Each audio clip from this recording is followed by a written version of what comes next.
I think this is where everything really started to change. When I was a kid, my dad bought a beautiful house in Georgia. It had this huge backyard that felt endless.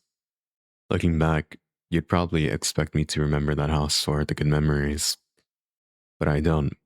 I remember it because it was just where my family fell apart.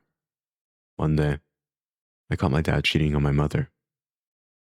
I didn't really understand the weight of what I had seen, but I knew it was wrong, so I told her. My dad looked at me and told me the divorce was my fault. And he didn't say it in a calm manner either. He yelled at me. He was really upset. He yelled, told me that the divorce was my fault. I remember my mother had told him not to say that to me.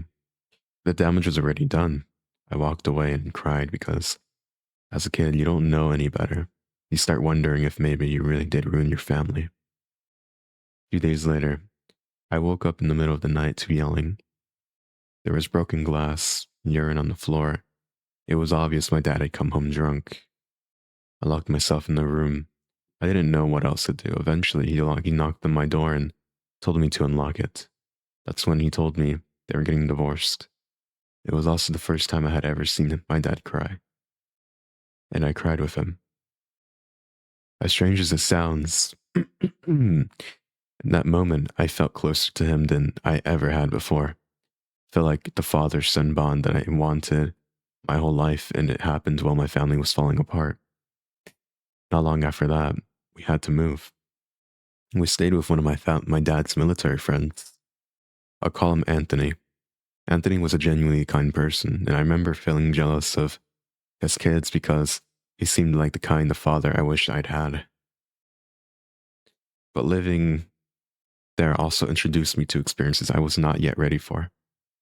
Another adult in the house, who I'll call Jet, treated me in ways no child should ever be treated. She would force me to watch her physically abuse her children. She'd lock us outside for hours. She constantly humiliated me.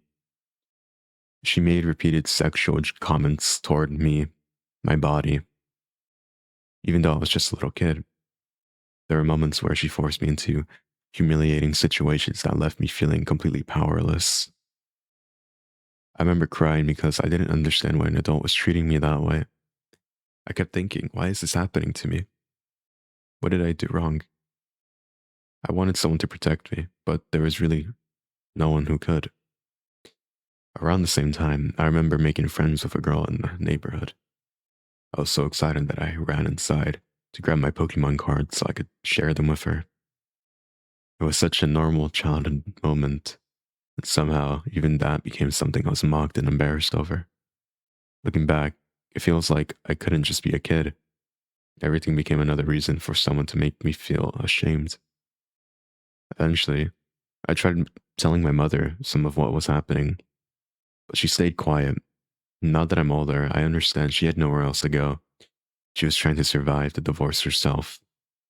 But as a kid, silence felt like nobody believed me. Eventually, we were told to leave. I remember my mom crying as we drove away.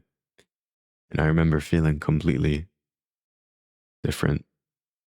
I felt relief. I was finally leaving. As we drove away, I kept telling my mother how much I hated that house, everything that had happened there.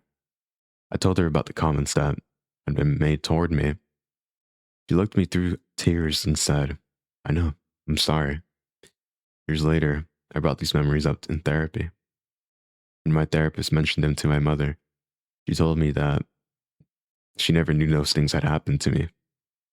I don't know if she truly didn't know or if she had just blocked it out because of everything else that was going on. I spent a long time thinking about that. I don't tell the story because I want people to feel sorry for me. I tell it because this is where a lot of who I became started. The anxiety, the trust issues, the way I constantly overthink people, the way I always felt like I had to protect myself. For years, I thought something was wrong with me.